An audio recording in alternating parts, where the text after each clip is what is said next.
안녕하세요. 날씨와 생활정보의 황지영입니다. 요즘 따뜻한 봄 햇살에 나들이 객들이 부쩍 많아졌는데요. 그런데 나들이를 가면 붐비는 인파 속에서 아이들이 뛰고 장난치다가 다치는 일이 빈번하게 일어나게 됩니다.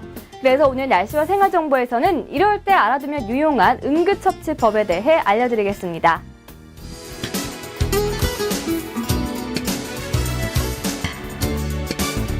제일 많이 발생하는 것이 찰과상이나 열상이죠. 부딪히거나 넘어져서 피부가 벗겨진 찰과상, 살이 찢겨진 열상은 피가 나고 쓰라린 통증이 따라옵니다. 특히 넘어져서 생긴 상처는 흙이나 풀 같은 이물질이 묻기 쉬운데요. 이물질은 상처 회복을 더디게 하고 염증의 원인이 되므로 지혈을 한 후에 흐르는 물에 상처를 깨끗이 씻어서 이물질을 제거해야 합니다.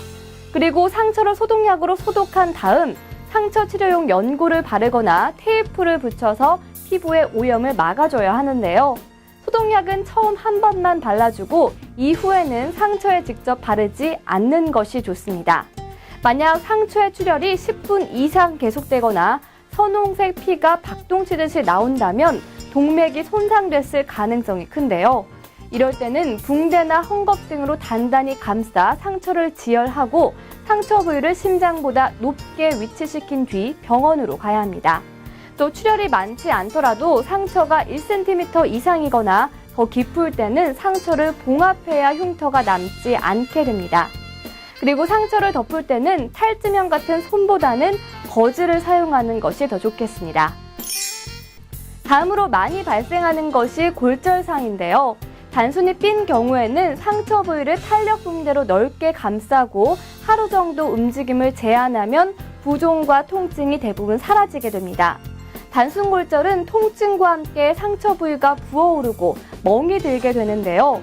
얼음찜질을 한 뒤 상처 부위를 압박해 붓기를 없애주면 됩니다.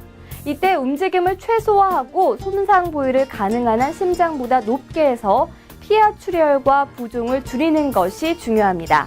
그런데 만약 팔다리의 모양이 변형됐거나 뼈 조각이 부딪히는 소리가 나거나 외상 부위를 눌렀을 때 국소적인 통증이 느끼는 경우에는 골절을 의심할 수가 있는데요. 이때는 판자나 박스 등으로 부목을 만들어서 골절 부위를 고정시킨 뒤에 병원으로 가야 합니다. 특히 아이들이 팔꿈치나 무릎 등을 다쳤다면 성장판이 손상될 가능성도 있으니까요. 2, 3개월은 꾸준히 관찰하는 것이 좋겠습니다. 마지막으로 심하게 넘어지거나 부딪히면 치아나 머리가 다칠 수도 있는데요. 만약 치아가 뿌리채 빠진 경우에는 빠진 치아를 식염수나 우유에 담가서 가급적 빨리 응급처치를 받을 수 있는 치과로 이동해야 하고요.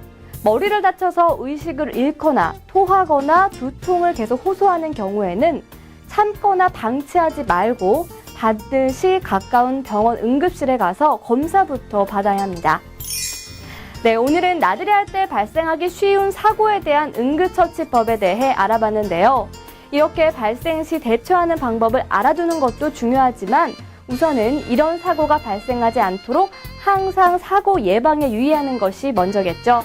그럼 기분 좋은 나들이 하시기 바라면서 날씨와 생활정보는 내일 또 찾아뵙겠습니다.